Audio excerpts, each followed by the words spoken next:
하나님 말씀 오셨습니다. 하나님 말씀 사사기 8장 22절부터 28절까지의 말씀, 구약성경 375페이지입니다. 구약성경 375페이지 사사기 8장 22절부터 28절까지의 말씀 보시겠습니다. 구약성경 375페이지 찾으셨으면 제가 봉독하겠습니다. 그때 이스라엘 사람들이 기드온에게 이르되 당신이 우리를 미디안의 손에서 구원하셨으니 당신과 당신의 아들과 당신의 손자가 우리를 다스리소서 하는지라. 기드온이 그들에게 이르되 내가 너희를 다스리지 아니하겠고 나의 아들도 너희를 다스리지 아니할 것이요 여호와께서 너희를 다스리리라 하니라. 기드온이 또 그들에게 이르되 내가 너희에게 요청할 일이 있으니 너희는 각기 탈취한 귀고리를 내게로 줄지니라 하였으니 이는 그들이 이스마엘 사람들이므로 금 귀고리가 있었습니다.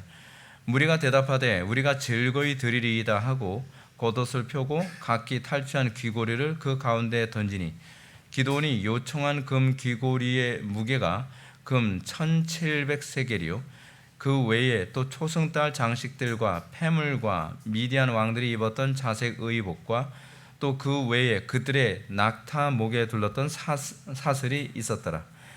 기드온이 그 금으로 에봇 하나를 만들어 자기의 성읍 오브라에 두었더니 온 이스라엘이 그것을 음란하게 위함으로 그것이 기드온과 그의 집의 올무가 되니라.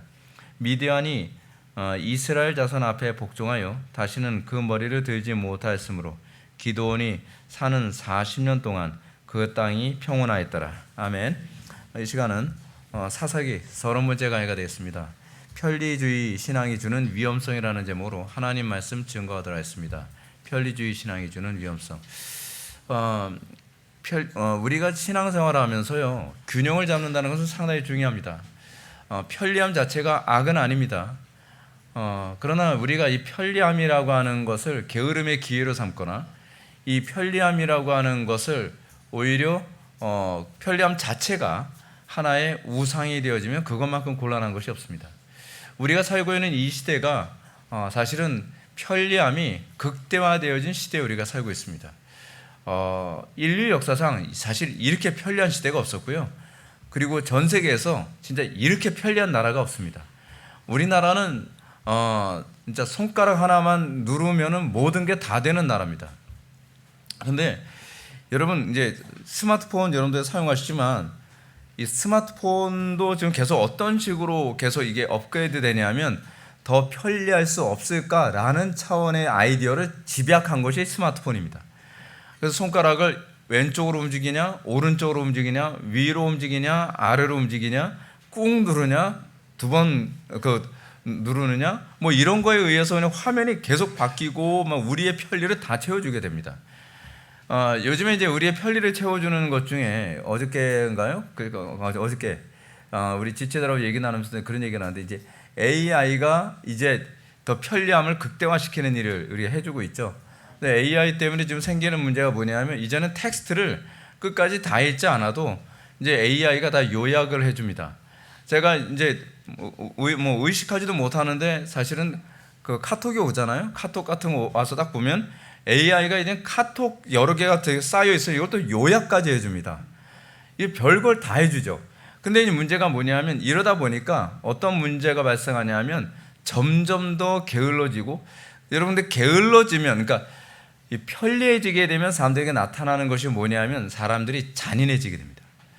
여러분 인류 역사에서 사람들이 편하게 위해서 편리함을 위해서 추구했던 것이 뭔지 아십니까? 노예제도입니다. 노예제도는 사실은 사람들이 편리하게 살기 위해서 했던 일입니다. 그래서 노예가 우리가 원하는 걸 다 해주잖아요. 물 떠오는 거 노예가 다 해주고 옛날에 뭐죠?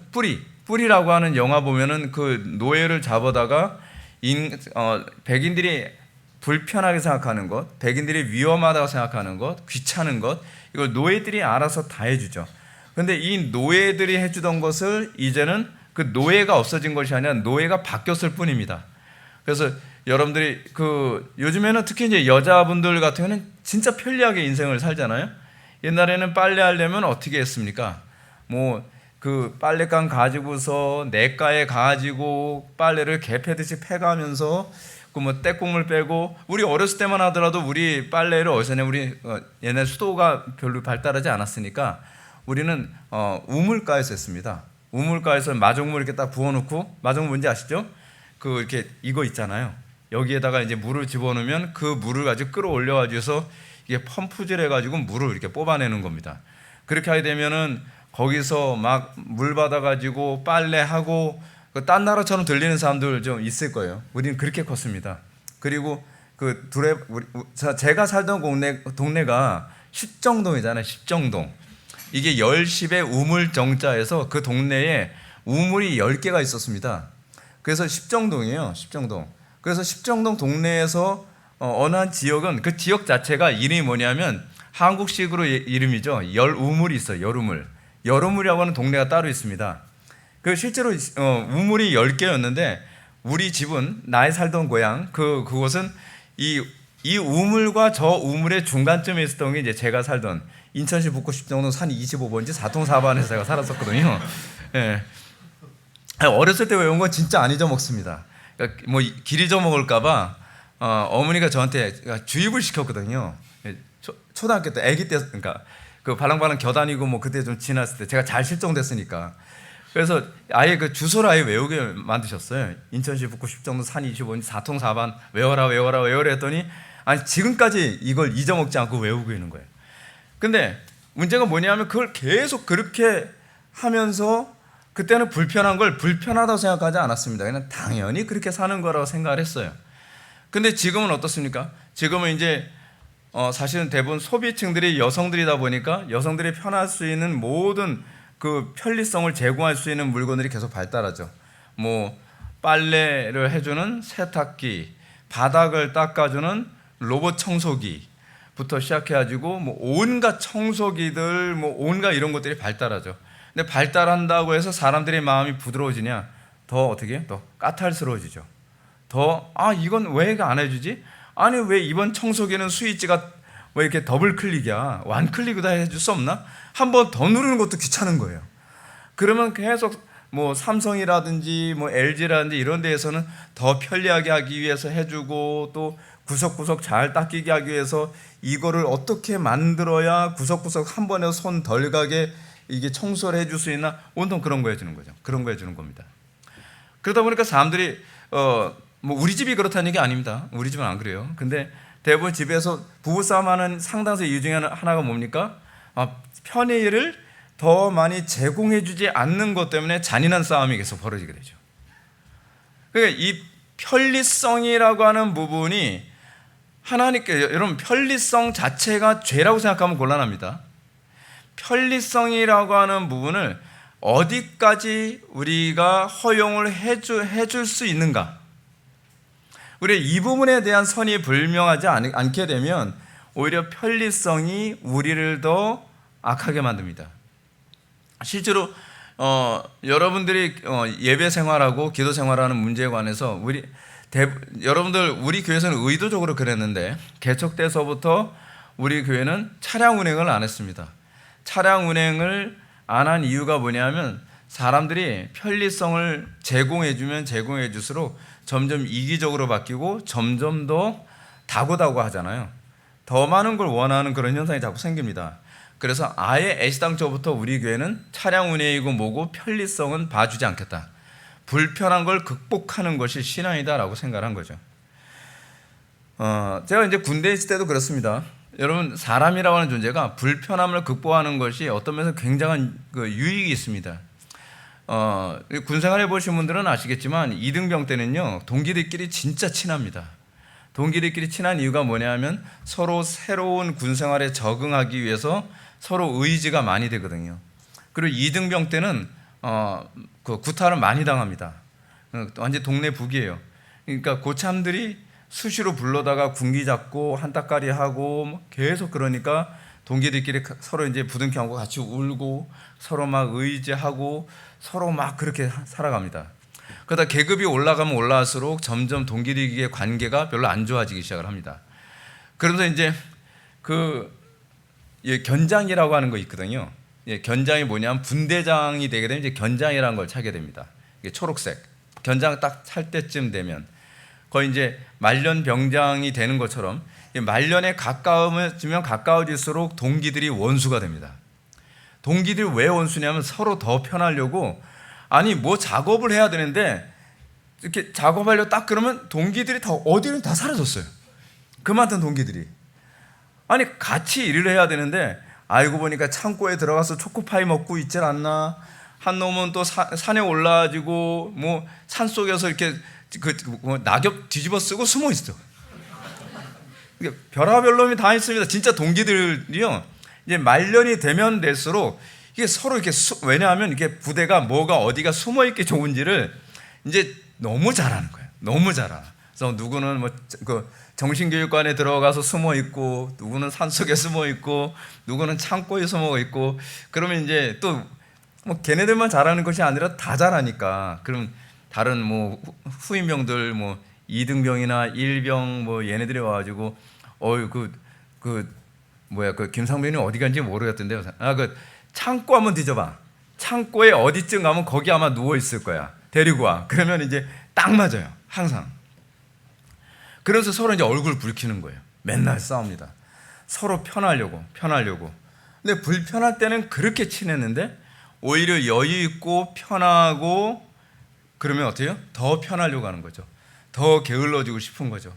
근데 여러분 이것이 우리의 영적인 생활에 굉장한 치명타를 입히기도 합니다. 신앙생활에서 여러분 어떻습니까? 다윗도 그 얘기를 하지만 고난당하고 고통당하고 쫓겨다니고 어려움 당할 때에 다윗의 경건이요 가장 뛰어날 때였습니다. 근데 다윗이 편하고 안전하고 그리고 여유로워질 때 그의 신앙생활에 가장 위기의 빨간등이 켜지기 시작을 하죠. 우리 신앙생활에 있어서도 이 부분을 정말 경계해야만 합니다. 이제 오늘 본문이 사실 그것과 관련된 부분입니다. 지난 시간에 우리가 잠깐 있었던 얘기를 좀 살펴보게 되면 기드온이 미디안 군대를 점령하고 나서 같은 민족이라고 하는데 전쟁터에 같이 나가서 도우자라고 했더니 돕지 않았던 숫곳 사람들하고 그리고 분우엘 사람들을 기드온이 다 진멸을 시켜버리고 말았습니다. 그리고 미디안의 두 왕인 세바와 살무나를 이제 죽이고 그리고 나서 이제 그 이후에 이제 사건 이스라엘의 모습을 보여주는 것이 오늘 본문입니다. 22절 말씀 다 같이 한번 보시겠습니다. 22절 읽겠습니다. 시작.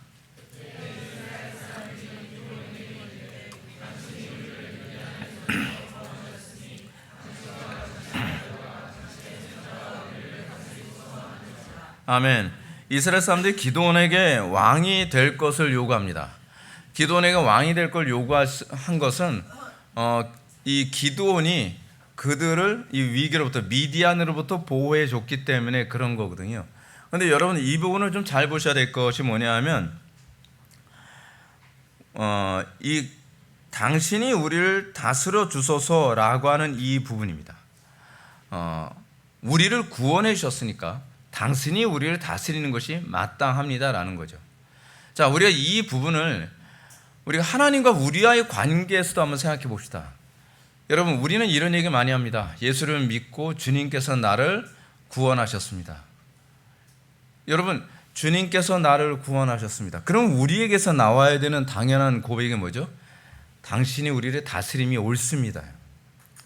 그렇죠? 근데 우리는 하나님께서 우리를 구원해 주신 건 구원해 주신 거고 하나님의 통치는 우리가 별로 달가워하지 않습니다. 이건 별로 바람직하지 않습니다. 그러니까 뭐예요? 하나님께 단물은 빼먹고 그리고 나면 어떻게 해요? 싹 얼굴 까는 겁니다. 그냥 철면피가 되는 거죠. 우리 주님 예수 그리스도께서 우리를 죄와 사망의 권세로부터 우리의 영혼을 구원하셨습니다. 그러므로 우리가 마땅히 그리스도께서 우리를 다스리는 것이 옳습니다. 근데 우리에게 이 고백이 없다는 겁니다. 주님이 우리의 주권자가 되시고 주님께서 우리의 통치자가 되시는 것을 당연히 인정해야 되는데 우리는 당신이 나를 구원하셨지만 내가 당신에게 복종해야 될 이유가 뭡니까? 라는 식의 태도를 할 때가 너무나 많죠. 근데 기드온은 어떻습니까? 기드온은 과연 이런 요구에 어떻게 반응했을까요? 23절을 보면 기드온이 그들에게 이르되 내가 너희를 다스리지 아니하겠고 나의 아들도 너희를 다스리지 아니할 것이요 여호와께서 너희를 다스리라 하시니라. 여러분, 이 부분이 사실은 사사기의 주제입니다. 사사기의 주제는 뭐냐면 여호와께서 유일한 사사이시다. 그것이 이제 사실 사사기의 주제거든요. 여기서도 지금 얘기하는 것이 여호와께서 너희를 다스리시리라. 여호와께서 우리의 유일한 통치자가 되신다고 하는 것. 예수를 믿는다고 했을 때, 여러분들이 예수를 믿었다고 했을 때 여러분들에게 나타나는 고백이 무엇입니까? 주님이 나의 유일한 통치자이심을 여러분 고백합니까? 종교적인 영역만이 아닙니다. 우리의 삶의 모든 영역에서 그리스도께서 나의 통치자 되심을 인정하는 삶을 살아야만 합니다. 여러분들이 예수를 믿고 구원받았다라고 하는 것을 보여주는 가장 중요한 부분이 그겁니다. 이제 여러분들의 인생의 설계를 여러분이 하지 않고 그리스도께서 하십니다. 여러분들의 성공을 주님께서 하시고 여러분들의 돈과 여러분들의 시간과 여러분들의 모든 것의 주인이 주님이심을 인정하는 것, 그것이 여러분들이 진짜 구원받았다고 하는 자들에게 우리가 기대해야 되는 열매입니다. 우리가 거룩한 전쟁을 하는 이유가 어디 있는가? 여호와께서 너희를 다스리리라라는 것입니다. 여러분, 우리가 거룩한 전쟁 뭐 이런 얘기 많이 하는데 우리는 영적 전쟁의 본질이 뭡니까? 위기를 모면하는 겁니까? 아니면 하나님께서 우리를 다스리느냐에 관한 싸움을 하는 것입니까? 여러분, 우리 신앙의 궁극적 본질, 영적 전쟁의 본질이 뭐냐면 이겁니다. 끊임없이 사탄은 우리 가정을 하나님께서 다스리지 못하게 하려고 해요. 교회를 하나님께서 다스리지 못하게 하려고 하죠. 나를 하나님께서 다스리지 못하게 하려고 해요. 그것이 끊임없이 사단이 우리에게 오는 도전이고 공격입니다. 거기에 대해서 여러분들은 어떻게 반응합니까? 우리가 싸우는 싸움은 이겁니다. 이 가정, 나의 가정은 과연 누가 다스리는 곳이 되어야 되는가? 나의 교회, 우리가 몸담고 있는 이 교회는 누가 다스리는 곳인가? 그리고 이 대한민국은 과연 누가 다스리는 곳인가? 우리가 정치에 관한 부분을 이렇게 살펴볼 때 제가 개혁주의 정치관에 관해서도 제가 몇 번 강의를 했지만 궁극적으로 우리 기독교인들이 정치에 관심을 가져야 되는 이유 중에 하나는 이겁니다. 이 나라가 하나님께서 다스리는 나라가 되어야 된다는 겁니다. 또 이렇게 얘기하게 되면 사람들이 대한민국 무슨 뭐 국교냐, 대한민국 국교가 무슨 기독교냐 자꾸 이런 얘기하는데 우리는 국교가 되어야 된다는 얘기가 아닙니다. 하나님의 통치 원리가 사회 전 영역에 뿌리를 내려야 된다는 겁니다.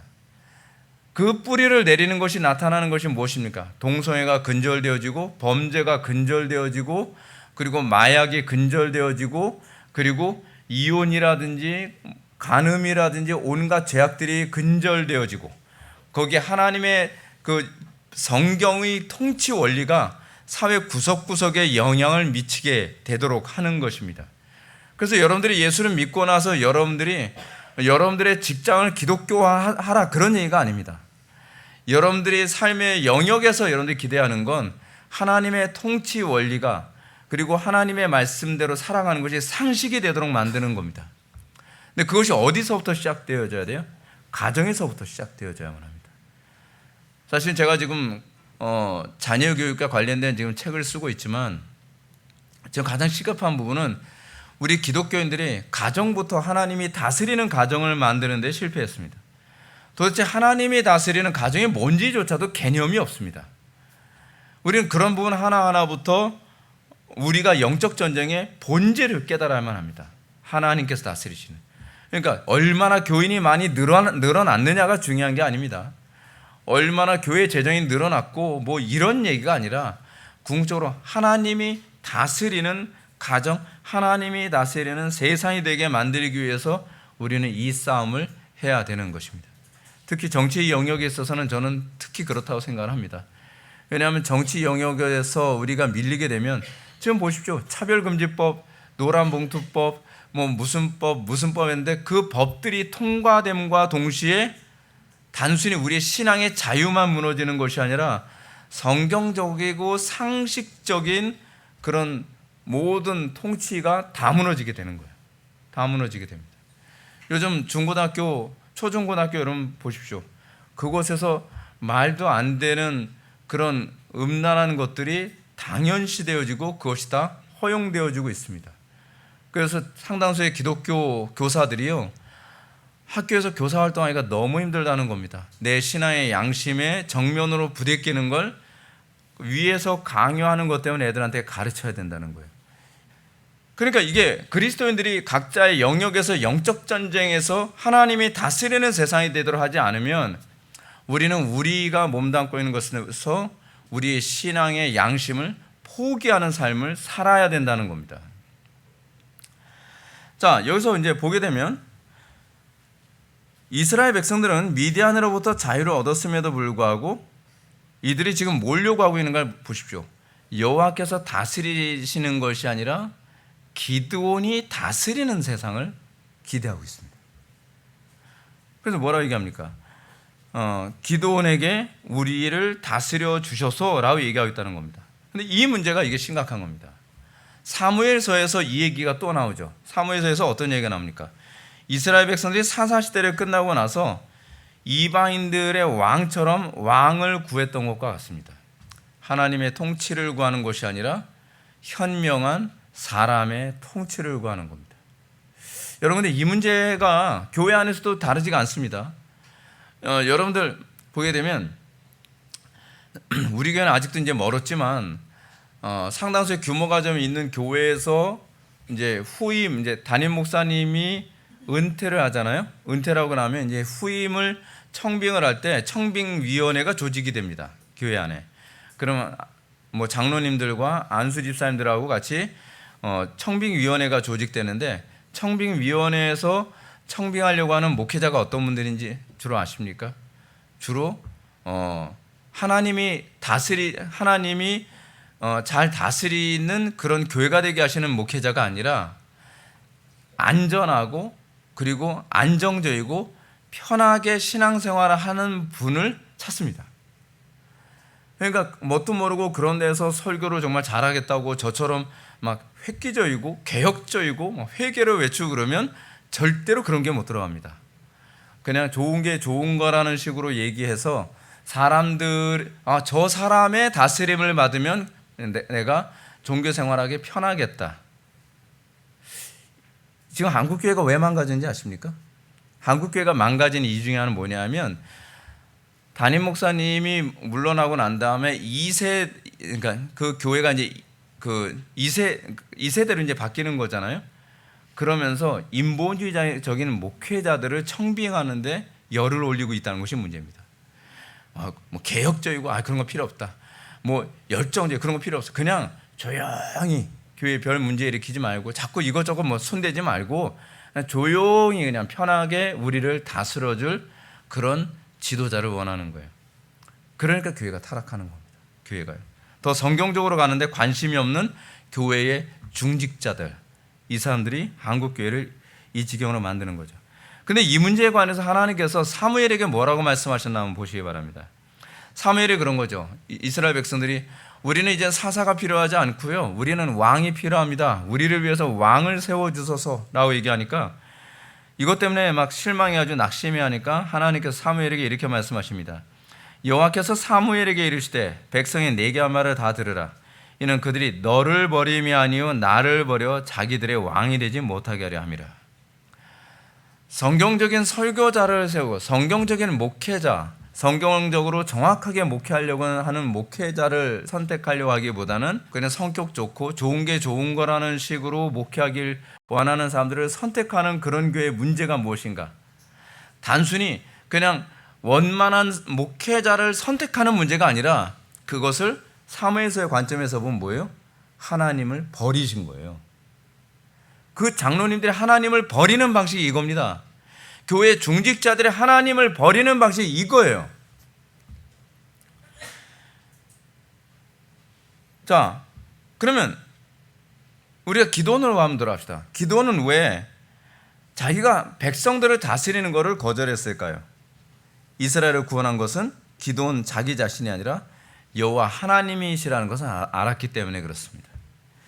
기도원이 한 것은 그들을 섬기려고 한 것이지 그들에게 섬김을 받기 위해서 한 것이 아니었습니다. 이것이 바로 하나님의 일꾼들이 가져야 될 자세입니다. 누가복음 17장 10절 말씀처럼 이와 같이 너희도 명령받은 것을 다 행한 후에 이르기를 우리는 무익한 종이라 우리가 하여야 할 일을 한 것뿐이라 할지니라. 우리의 삶 속에 있어서 우리가 주의 일을 하고 난 다음에 사람들에게 무슨 대가 말하지 말라는 겁니다. 여러분들 교회 안에서 항상 시험 드는 사람들이 있습니다. 어떤 사람들이 시험에 드냐면 자기가 교회에서 뭘 했는데 그리고 나서 교회가 나를 알아주길 바라는 거예요. 담임 목사님이 좀 알아주고 그리고 교인들이 좀 알아주길 바라는 거죠. 여러분 이런 스탠스를 취하면요 사탄은 그냥 이건 완전 내 밥이답니다. 여러분 우리가 교회에서 봉사하고 헌신하는 이 모든 것들은요 하나님만 바라보기 위해서입니다. 여러분들 아시겠지만 우리 교회에서는 헌금 봉투에 이름을 적지 말라고 하는 이유가 바로 거기에 있는 겁니다. 하나님만 바라보라는 거예요. 하나님만 바라봐야지 누가 내가 헌금을 얼마나 많이 했는데 내가 교회에서 봉사를 얼마나 많이 했는데 자꾸 사람들이 나를 알아주길 바라면 거기서 시험이 되게 됩니다. 거기서요. 그래서 여러분 대분교회가 예배당 건축하고 나면 거기서 굉장히 시험 드는 사람이 많이 있죠. 그래서 대분교회에서 이제 교회에 시험 드는 사람 없도록 만들기 위해서 뭘 하는지 알죠? 머릿돌에다가 이름 넣어주는 겁니다. 몇 천만 원 이상 헌금한 사람들 이름 명단에 가서 여기에 수고했던 사람 다 쓸데없는 짓입니다. 쓸데없는 짓이에요.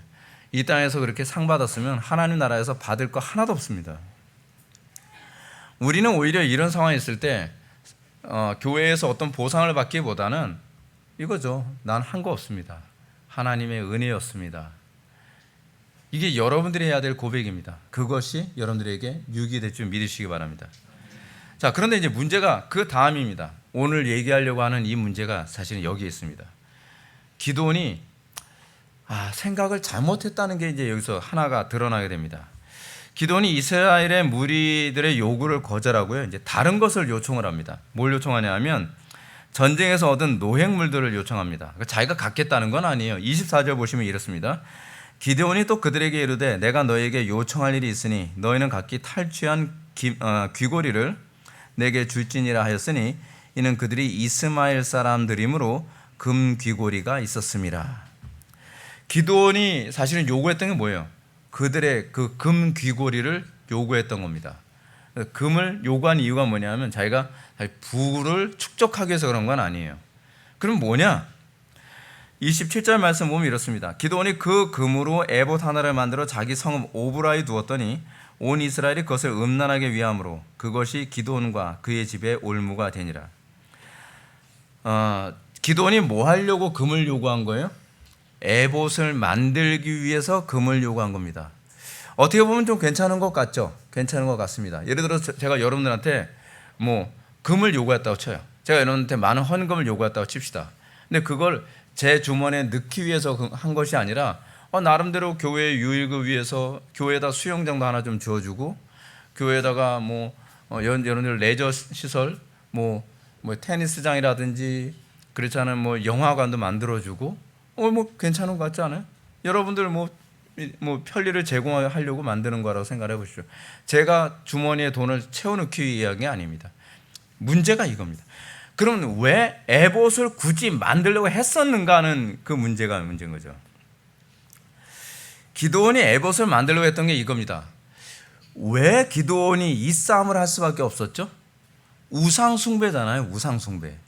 그럼 이제 기드온이 생각한 겁니다.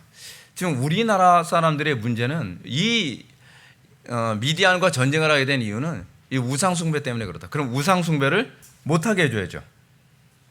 우상 숭배를 하지 않도록 하기 위해서 어떻게 하는 거예요? 우상 숭배를 하게 된 원인이 있어요. 여러분 이스라엘 사람들은요 성전에서 예배를 해야만 합니다. 사람들이 멀리 가서 예배하는 게 쉽지가 않잖아요.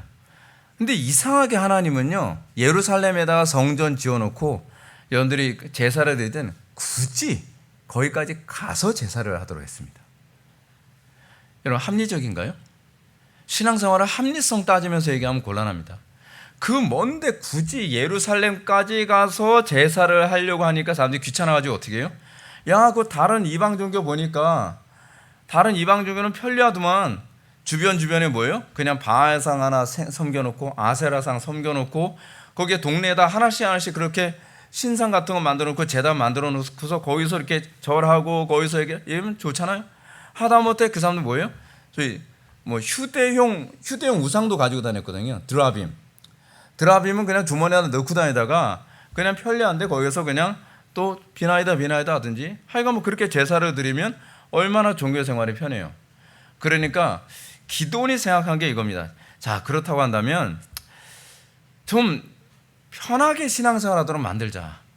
굳이 그 먼 데까지 예루살렘까지 와서 사람들이 제사하지 않고 가까운 데서 쉽게 제사할 수 있도록 그들에게 편리를 제공해 주자. 그러면 사람들이 우상 숭배하지 않을까? 안 할 것이다. 그렇게 생각한 거죠. 자, 제가 이제 바꿔서 한번 생각해 봅시다. 사람들 요즘 애들 어떻게 해요? 사람들이 막 세속에 물들어서 애들이 막 타락한다 그러잖아요. 자, 그래서 목사님들이 짜내는 아이디어가 뭡니까? 기가 막힌 걸 짜내죠. 그래, PC방을 교회에다 해놓자. 어떻게 생각을 그렇게 하실까 싶어요, 저는. 야, 먼 데까지 갈 필요 없어. 그냥 교회에다 PC방 시스템 해놓을 테니까 그냥 교회 와. PC방 만들어 놓고, 게다가 교회에다가 수영장도 만들어 놓고, 교회에다가 그 영화관도 만들어 놓고, 그러면서 사람들이 뭐라는 게 이제 멀리 가서 세상에 가서 잘못된 거에 영향받지 않도록 교회 안에서 이 모든 것을 하도록 만들자. 이거 똑같은 개념입니다. 똑같은 개념. 그래서 근데 하나님께서 이스라엘 백성들에게 요구한 것이 뭡니까? 불편하게 여기더라도 오직 한 제단에서 예배 드리도록 율법에 규정하셨다는 거예요. 근데 이 율법에 규정한 것이 불합리하게 여겨진다는 것이 문제입니다. 자, 여러분들 신앙생활에 관해서 한번 생각해 봅시다. 우리는 이제 그런 생각을 되게 많이 합니다. 회복의 교회는 왜 신앙생활하면서 이렇게 불편하게 하는가? 회복의 교회는 왜 이렇게 좋은 얼마든지 편리를 많이 제공해 줄 수 있을 텐데 왜 편리를 제공하지 않는가? 제가 여러분들한테 말씀드리잖아요. 불편함은 극복해야 될 대상이지 자꾸 편리함을 채워달라고 얘기하면 곤란합니다. 편리함 채워주면요 한도 끝도 없게 됩니다. 예를 들어서 여러분 교회하고 예배당하고 거리에 멀다고 해가지고서 차량 운행하잖아요. 사람들 처음에 반응 좋습니다. 반응 좋아요. 근데 반응이 좀 들어가면 그 흐지부지 해주는 정도가 아니라 그게 불평으로 오기 시작을 합니다. 목사님 그 차량이요 제가 한 대 가지고 운영하는 거는 좀 힘든 것 같아요. 차량 운행을 좀 10분 단위로 해주면 안 되나요? 그래서 차량 운행을 위해서 차를 막 2대, 3대, 4대로 해가지고 그걸 자꾸 로테이션을 돌려야 돼요. 근데 돌리면서 또 어떤 일이 벌어지죠? 이게 차가 왔는데 시간을 딱 맞춰서 교인들이 오질 않잖아요. 애매모호하게 온단 말이에요. 그러다가 교인 한 명이 거의 올 때쯤 됐는데 차가 떠나면 그날은 또 시험에 들어가지고 예배 시간에 또 은혜를 못 받아요. 내가 거의 다 왔는데 차가 떠났더라. 그러면서 오자마자 차량 운행했던 또 차량 운행은 또 누가 합니까? 주로요. 전도사님들이나 부목사님들이죠. 차량 운행하거든요. 그럼 전사님들이나 부목사님들이 경건이 더 무너져요.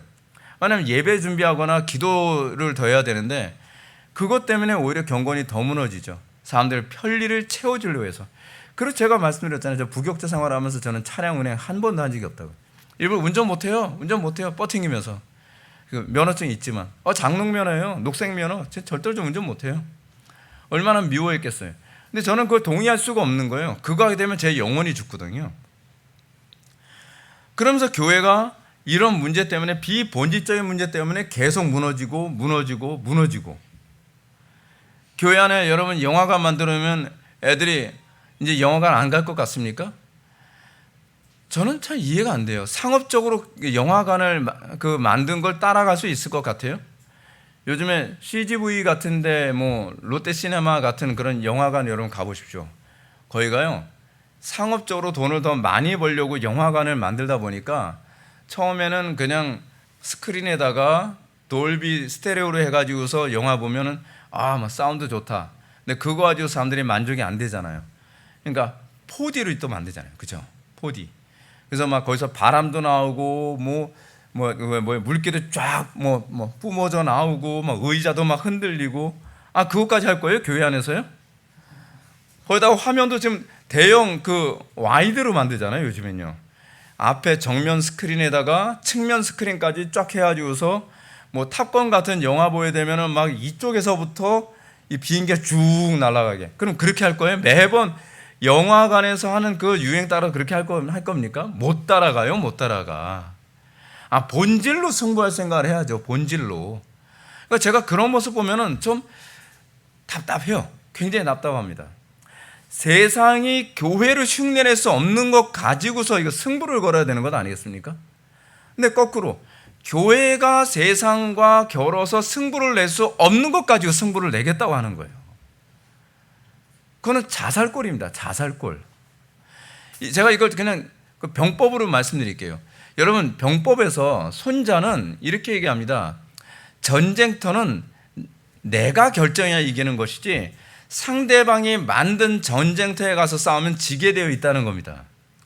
그래서 항상 손자는 상대방이 어떤 전쟁의 필드를 만들면 걔네들이 만든 그 필드에 들어가야 되는 거기가 이제 사지라고 얘기하거든요. 거기 죽는 장소입니다. 그렇기 때문에 내가 이길 수 있는 필드로 그 사람들을 어떻게 끌어올 것인가를 항상 고민하라는 겁니다. 그것이 전략의 굉장히 중요한 개념이에요. 그래서 제가 여러분한테 이런 얘기 하잖아요. 진화론자들하고 논쟁을 할 때 과학으로 이길 생각을 하면 곤란합니다. 과학이나 생물학 가지고 이길 생각을 하면 곤란한 이유가 뭐냐면 과학이나 생물학의 영역은 그들의 필드예요. 그 필드에 들어가서 싸우려고 하게 되면 그들이 가지고 있는 전문적 영역을 우리가 감당하기가 어렵습니다. 그래서 그 사람들과 싸워서 이기는 방법 중 하나가 뭐냐면 그 사람들을 우리의 필드로 데리고 들어오는 겁니다. 신학의 영역이나 철학의 영역으로 데리고 들어오게 되면 백전백승입니다. 그 필드의 중요성이거든요. 필드의 중요성. 그런데 세상의 기업가들을 따라갈 수가 없는데 세상에 그런 모든 상업적 요소가 다 차여져 있는 극장이라든지 그렇지 않으면은 그런 어떤 수영장, 어떤 스포츠 어떤 센터 이런 걸 만들어 가지고서 세상의 사람들이 성도들이 가지 않도록 한다? 어리석은 거죠. 어리석은 겁니다. 근데 이제 문제가 뭐냐면 여기서 기도원이 이런 식으로 하면서 나타난 문제가 이겁니다. 사람들이 27절 하반부 보면 이렇습니다. 온 이스라엘이 그것을 음란하게 위함으로 그것이 기드온과 그의 집에 올무가 되니라. 올무가 됩니다. 교회 안에서 교인들의 편의성을 봐주고 교회 안에서 성경적이지 않음에도 불구하고 교인들의 어떤 육신적 니즈를 채워주려고 하는 것들로 인해서 교회 안에 올무가 되는 거 여러분들 많이 느끼게 되지 않습니까? 그것 때문에 목회가 어렵다는 얘기가 자꾸 나옵니다. 그것 때문에 교회에서 시험 든다는 얘기가 자꾸 나옵니다. 올무가 되는 겁니다. 올무가. 왜요? 그 편리성이라고 하는 것이 대부분 우리 속에 있는 우상이거든요. 기도원이 뭔가 착각을 하는 게 눈에 보이는 우상을 숭배하지 않도록 하기 위해서 자기 내면에 있는 우상으로도 집중하도록 만들었다는 걸 자기가 간과하고 있었던 겁니다. 눈에 보이는 우상을 숭배하진 않았겠죠. 그런데 그 우상이 어디로 들어온 겁니까? 사실은 교회 안으로 들어온 겁니다. 기도원이 봤을 때 바알과 아세라신은 숭배하지 않았을지 모르지만 그들이 우상처럼 숭배하게 된 것은 에봇이 되어버리고 말았습니다. 에봇은 또 다른 차원에서 그들이 섬기게 되는 우상이 된 거죠. 하나님을 더 잘 섬기기 위해 기도원이 스스로 만든 인위적 예배 방법 때문에 이스라엘은 또 다른 우상 숭배에 빠져버리고 만 겁니다. 이런 예는 바리새인들에게도 잘 나타납니다. 하나님을 잘 섬기기 위해 인간의 편리를 맞춰서 쉽게 예수 믿는 법, 쉽게 종교 생활하는 법을 자꾸 고안해냅니다. 여러분, 여러분들 편리를 봐주는 여러분들에게 신앙생활을 쉽게 하도록 만들어주는 거, 그런 거에 속으면 안 됩니다. 지금 한국교회가 왜 지금 이렇게 위험하게 무너져가고 있는지 아십니까?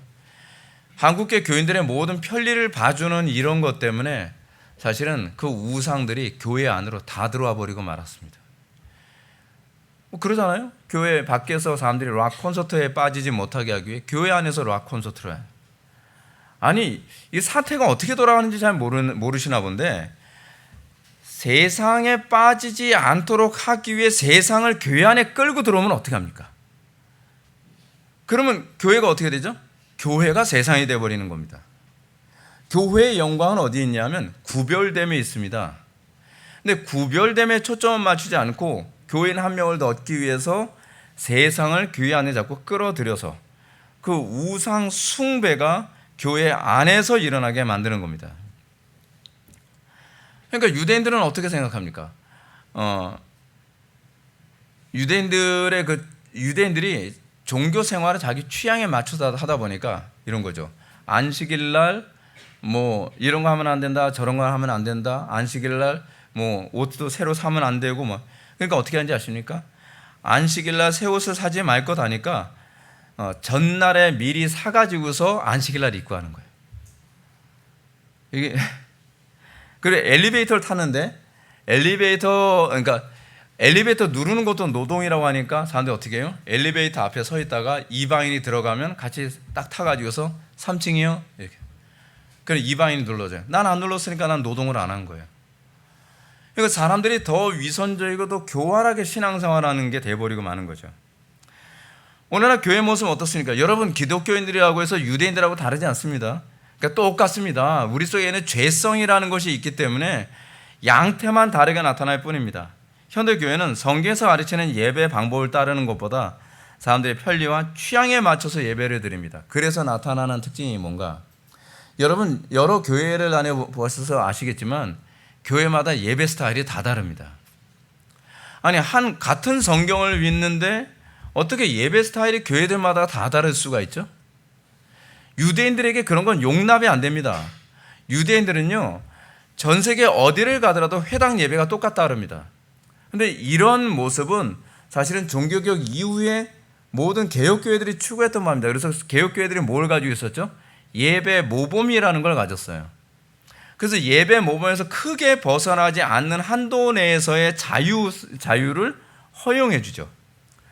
성경이 허용할 수 있는 영역 안에서. 그러다 보니까 크게 차이가 나지 않아요. 크게 차이가. 근데 사람들의 취향, 하나님께서 무엇을 기뻐하시는가에 맞추는 것이 아니라 사람들이 어떤 찬양을 좋아하고 사람들이 어떤 식의 예배를 좋아하고 사람들이 어떤 분위기를 좋아하는지를 보고서 그 목사님들이 각자가 교인들의 취향에 맞춰서 새롭게 디자인을 한 예배가 생기는 거예요. 그래서 여러분들, 우리 교회에서 예배하는 분위기, 다른 교회에서 예배하는 분위기 다 다르죠? 그거 정상적인 게 아닙니다. 한 성경을 믿고 있다고 한다면 사실은 모든 교회들이 전통적인 예배 안에서 크게 벗어나지 않아야 됩니다. 다른 건 몰라도 예배는 타협하면 안 됩니다. 왜요? 예배는 내가 즐기는 것이 아니라 하나님께서 받으시는 거잖아요. 하나님께서 받으신다면 내 취향에 맞춰야 됩니까? 하나님의 취향에 맞춰야 됩니까? 받으시는 분의 취향에 맞춰야죠. 받으시는 분이 명령한 대로 예배해야죠. 그게 예배죠. 하나님께서 나는 그거 싫어. 그런데 저는 좋은데요? 내가 좋다고 하나님께서 불쾌하시는 방식으로 예배를 하면서 죄책감도 없이 예배를 해요. 그래서 예배가 은혜가 되네 안 되네 자꾸 그런 얘기를 하는 거죠. 지금 기드온이 가지고 있는 이게 신학적 결함이거든요. 기드온이 신학이 약하다 보니까 하나님에 대한 이해가 부족하다 보니까 그냥 아주 심플하게 생각을 하는 거죠. 어떻게 해요? 바알과 아세라 신을 숭배하지 않도록 만들기만 하면 된다라고 생각을 한 겁니다. 그래서 에봇을 숭배하게 만들어 버린 거죠. 그래서 오늘날 상당수 사람들이 교회 오는 이유가 다 다릅니다. 여러분들이 교회 오는 이유가 뭡니까? 우리 교회는 그나마 이분이 신앙 고백 중심으로 모인 교회다 보니까 이 질문에 대해서 크게 흔들림이 없지만 상당수의 교회를 가게 되면 교회에 오는 이유가 달라요. 이유가 다르다는 얘기는 섬기는 신이 다르다는 겁니다.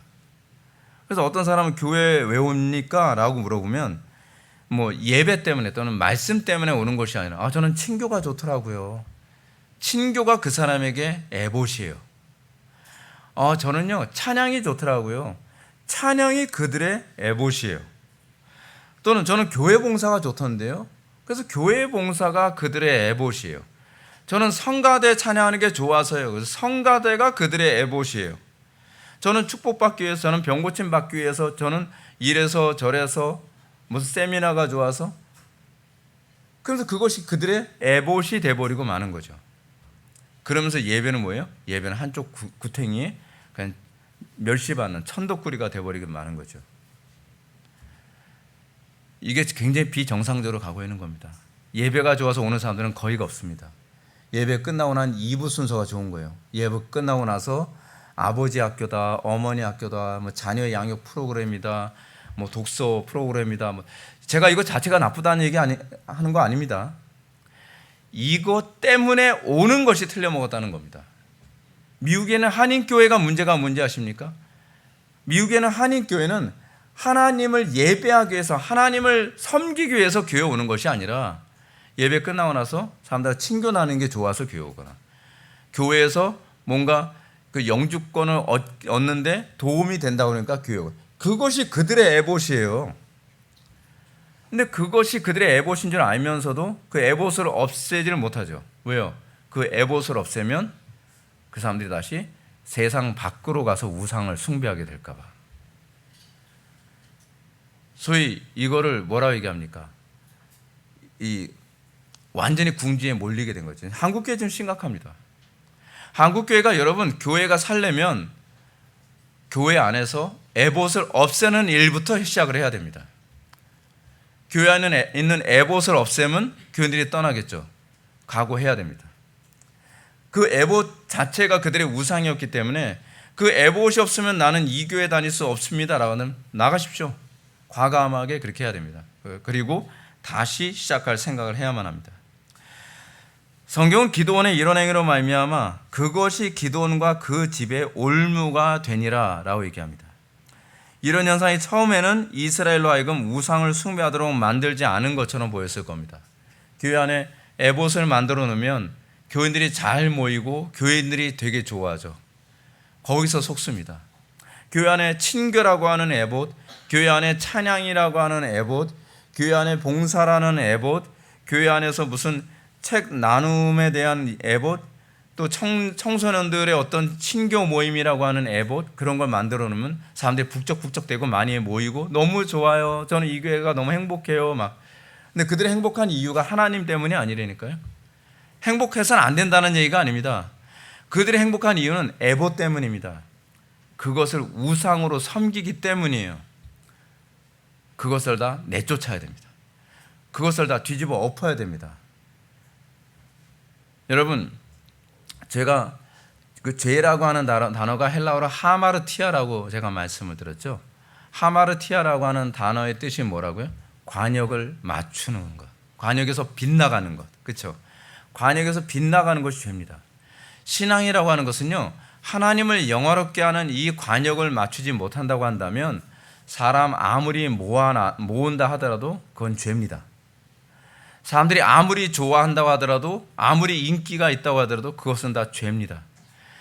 궁극적으로 우리의 신앙의 화살이 맞춰야 되는 건 하나님을 영화롭게 하는 것, 하나님을 기쁘시게 해드리는 것에 초점을 맞춰야만 합니다. 서울의 대형 교회들이 많은 사람들이 예배당에 모여서 예배를 아주 시끌벅적하게 합니다.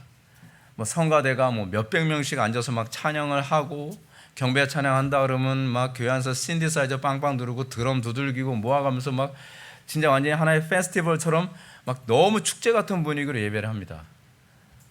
그럴 때 우리가 항상 정신을 놓치는 게 뭐죠? 과연 이 찬양이, 이 예배가, 그리고 이 종교적 형식이 과연 하나님을 영화롭게 하는데 그 관역을 맞췄는가? 거기에 질문을 던져야 돼요. 그것이 에봇이라는 걸 모르고 있는 거예요. 그것이 그들의 육신의 욕망을 채우는 또 다른 종교적 우상 숭배인 에봇이라니까요. 다시 돌아가야 됩니다. 우리는 과연 교회 안에 그런 에봇들이 들어오질 않았는가? 그것으로 인해서 하나님께 집중하지 못하도록 만드는 그 에봇은 과연 무엇인가? 여러분들의 가정 안에서도 신앙적인 명목하에 그러지 않습니까? 애들 교회 가기 위해서 엄마가 너 교회 가면 요번에 1,000원 줄게. 요즘엔 1,000원 가지고 눈 하나 깜짝 안 하죠. 우리 때 그랬네. 10,000원 줄게. 뭐 그런단 말이에요. 그렇게 해서라도 애들 교회를 보내면 잘한 것 같습니까? 그럼 애들은 교회를 왜 간 거죠? 10,000원 때문에 간 겁니다. 그러면 그 10,000원이 에봇이 되는 겁니다.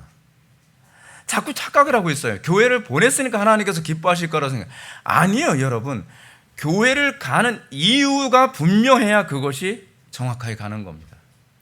가정 안에서 우리 가정에 있는 에봇은 무엇인가? 우리 교회 안에 있는 에봇은 무엇인가? 나의 신앙생활에 있어서의 에봇은 무엇인가? 나는 도대체 교회를 왜 다니는가? 이 부분을 샅샅이 찾아야만 합니다. 한국교회가 부흥하게 된 배경을 한번 보시기 바랍니다.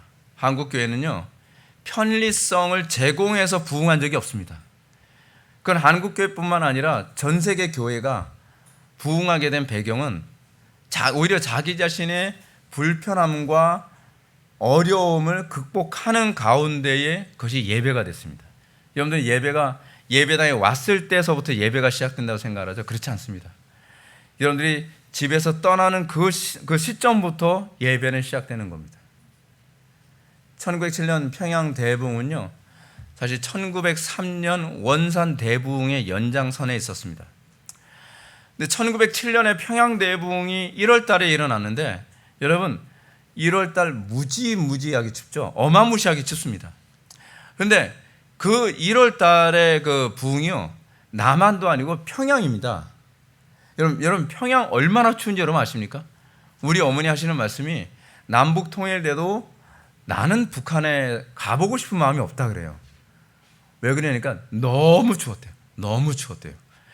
그러니까 평양에서 우리 어머니는 이제 평안남도 사람인데, 평안남도에서도요, 겨울 되면 너무 추워가지고 눈만 내놓고 다 감고 다녔대요. 너무 추워가지고, 너무 추워서. 근데 그 어마무시하게 추운데 평양에서 길선주 목사님을 주도로 해서 집회를 하는데요, 사람들이 그 집회에 참석하기 위해 그 소식 듣고 한 달 전서부터 출발한 사람들이 있었어요. 상상해 갑니까? 그럼 한 달 전서부터 갔다고 해서 그냥 여러분들처럼 생각하지 마세요. 여러분들은 어떻게 생각하죠? 한 달 전서부터 그러면 노잣돈 충분히 준비해가지고 여기서 뭐 설렁탕 사 먹고 순댓국 사 먹고 뭐 그러면서 갔을 거라 이런 생각을 하잖아요, 우리는요.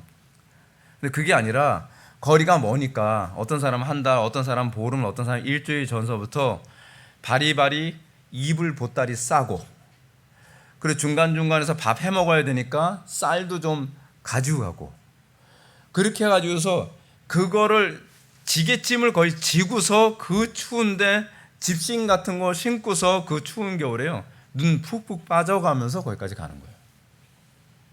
그 집회에 참석하겠다고 가는 거예요. 그 자체가 예배 아닙니까? 편리함 생각해봐요. 가겠습니까? 불편한 거 뻔히 알고 그 추운데 하면서 막 손 시리고 춥고 막 얼어 죽을 것 같아, 동상 걸릴 것 같은 그 상황에서 그 사람들이 그 먼 거리까지 눈 푹푹 밟아가면서 옷 다 젖어가면서 그러면서 가서 예배를 하는 거예요. 그 예배가 여러분 부흥이 안 일어나면 이상한 예배 아닙니까? 우리 어렸을 때 제가 아직도 기억나는 때가 있습니다. 전 진짜 어렸을 때 은혜 받고 싶어서 환장했던 때가 있었거든요. 근데 아무리 해도 은혜가 뭔지 모르겠더라고요.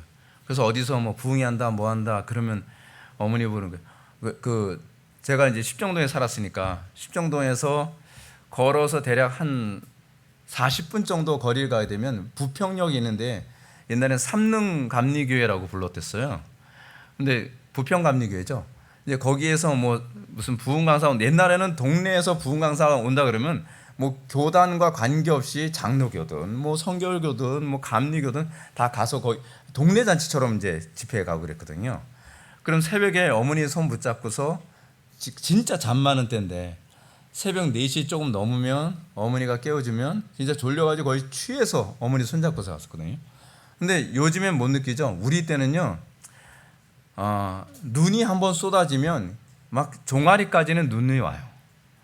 그런 눈 그 푹푹 밟아가면서 새벽에 딱 일어나니까 공기는 엄청 차죠. 거기다가 눈이 잔뜩 쌓여 있는데 그 눈 쌓인 데를 밟아가면서 가는 거예요. 밟아가면서 은혜 한번 받아보겠다고, 은혜 한번 받아보겠다고 가가지고서 거기서 아침에 부흥 가서들 막 이제 막 집회 인도하고 찬양하고 뭐 걸쭉한 목소리 가지고 막 같은 찬양 막 2번, 3번, 뭐 4번 반복 계속하면서 찬양하잖아요. 그런 막 불 받아보겠다. 옛날에 뭐 불 받아라 그랬거든요. 부흥 가서들이 불 받는 게 뭔지 모르겠는데 한번 받아보고 싶어서 막 불 한번 받아보려고 애를 쓰고, 근데 불은 안 오고 그냥, 그래서 땀이 그냥 그 겨울에 땀이요 내복이 다 젖을 정도로 그렇게 기도하는 거예요. 왜요? 그렇게 애써가면서 거기까지 갔으니까 은혜를 받아야겠는 거예요. 잠 못 자고 갔는데 은혜 받아야 되겠는 거죠. 너무 편리한 시대에 살아가면서 우리는 하나님의 은혜의 가치와 귀중함이라는 걸 너무 모르는 거예요. 애써 보지도 않고 뭐 별로 잘 모르겠던데요. 아니 애써 가면서 그 소리 하란 말이에요. 애써 보지도 않으면서.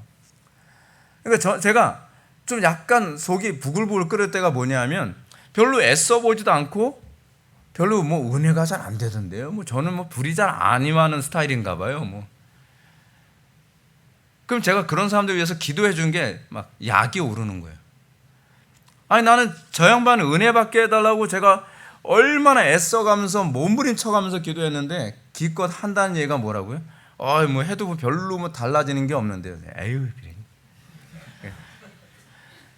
여러분 우리가 신앙생활하면서 우리가 가져야 되는 심정이 뭡니까? 어려움이요, 불편함이요, 그리고 감정이요. 은혜 받는 데 있어서는요 넘어서는 법을 배워야 됩니다. 제가 자꾸 이런 얘기하니까 불편하죠. 근데 그게 성경의 가르침입니다. 은혜가 그렇게 쉽게 주어지지 않습니다. 그 가치가 그렇게 없는 거 아닙니다.